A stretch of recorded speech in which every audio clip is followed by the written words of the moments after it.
যুদ্ধক্ষেত্রের হিসেব নিকেশ উল্টে দিয়ে যুক্তরাষ্ট্র ও তার মিত্রদের বুকে কাঁপন ধরাচ্ছে ইরান। দেশটির একের পর এক হামলায় বিপর্যস্ত হয়ে পড়েছে ইসরায়েল, সৌদি আরব, বাহরাইন, কাতার ও কুয়েত। তবে সবকিছু ছাপিয়ে আলোচনায় ইসরায়েলের প্রধানমন্ত্রী বেঞ্জামিন নেতানিয়াহুর নিহতের খবর। ইসরায়েলি প্রধানমন্ত্রীর কার্যালয় এবং ইসরায়েলি বিমান বাহিনীর কমান্ডারের অবস্থানে খাইবার ক্ষেপণাস্ত্র আঘাত এনেছে বলে দাবি করেছে ইরান। গুঞ্জন উঠেছে সেই হামলায় প্রাণ হারিয়েছেন নেতানিয়াহু নিজেই। ইরানের আধা সরকারি সংবাদ সংস্থা তাসনিম জানিয়েছে, লক্ষ্যভিত্তিক ও আকস্মিক এই হামলার কথা নিশ্চিত করেছে ইসলামী বিপ্লবী গার্ড বাহিনী আইআরজিসি। তাই তো পুরো বিশ্বের মানুষের মনে এখন একটাই প্রশ্ন, কী ঘটেছে ইরানের এ হামলায়? নেতানিয়াহু কি সত্যিই মারা গেছেন?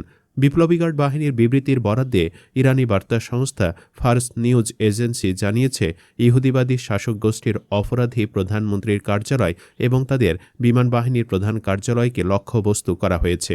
ওই হামলায় ইরানের নিজস্ব প্রযুক্তিতে তৈরি খাইবার ক্ষেপণাস্ত্র ব্যবহার করা হয়েছে।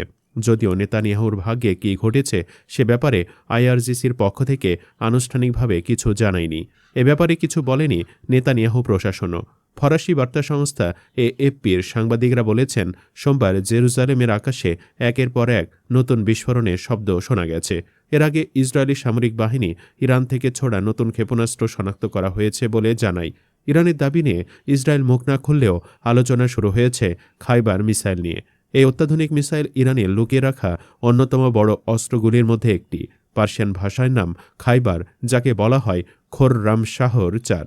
এটি আকাশপথে ২,০০০ থেকে ৪,০০০ কিলোমিটার দূর পর্যন্ত গিয়ে লক্ষ্যভেদ করতে সক্ষম। প্রথম আঘাতেই পুরো বিশ্বকে থমকে দিয়েছে খাইবার মিসাইল। যদি গুঞ্জন সত্য হয়, তাহলে প্রথম আঘাতে শেষ করে দিয়েছে মধ্যপ্রাচ্যের সবচেয়ে বড় সমস্যা নেতানিয়াহুকে। কিন্তু প্রশ্ন হলো, হামলার সময় কি প্রধানমন্ত্রীর কার্যালয়ে কি উপস্থিত ছিলেন নেতানিয়াহু?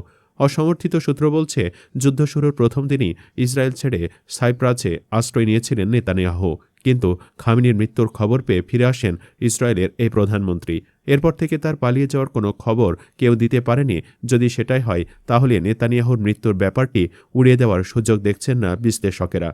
নেতানিয়াহু বেঁচে থাকুক আর মরে যাক, যুদ্ধে এখনই ছেড়ে দে মা কেঁদে বাঁচি অবস্থা যুক্তরাষ্ট্রের। দ্য ওয়াশিংটন পোস্টকে মার্কিন উচ্চ পর্যায়ের কর্মকর্তারা জানিয়েছেন, পেন্টাগনের ভেতরের পরিস্থিতি অত্যন্ত খারাপ। পেন্টাগনের ভেতরে এবং ট্রাম্প প্রশাসনের কয়েকজন সদস্যের মধ্যে রোববার গভীর উদ্বেগ তৈরি হয়েছিল যে ইরান সংঘাত নিয়ন্ত্রণের বাইরে চলে যেতে পারে। একজন কর্মকর্তা বলেন, এখানকার পরিবেশ এখন অত্যন্ত টেনশনে ভরা এবং সবাই এক ধরনের আতঙ্কে আছে। সিনোর নেতৃত্বের মধ্যে বাড়ছে দুশ্চিন্তা যে যুদ্ধ কয়েক সপ্তাহ ধরে দীর্ঘায়িত হতে পারে, যার ফলে যুক্তরাষ্ট্রের ইতিমধ্যেই সীমিত এয়ার ডিফেন্সের মজুদ আরও ভয়াবহ চাপে পড়বে। আরেক কর্মকর্তা বলেন, এটা কয়েকদিনের বেশি স্থায়ী হতে পারে, এ নিয়ে সত্যিকারের উদ্বেগ আছে। তিনি আরও যোগ করেন, মানুষ এখনও পুরোপুরি বুঝে উঠতে পারেনি যে এই লড়াই আমাদের অস্ত্রের ভাণ্ডারকে কতটা ক্ষতিগ্রস্ত করেছে। অনেক সময় একটি মিসাইল থামাতে ২ বা ৩টি ইন্টারসেপ্টর লাগে। এই পরিস্থিতিতে নেতানিয়াহুর মৃত্যুই কি যুদ্ধের ফলাফল নিশ্চিত করবে? কমেন্টে জানিয়ে দিন মন্তব্য। ধন্যবাদ।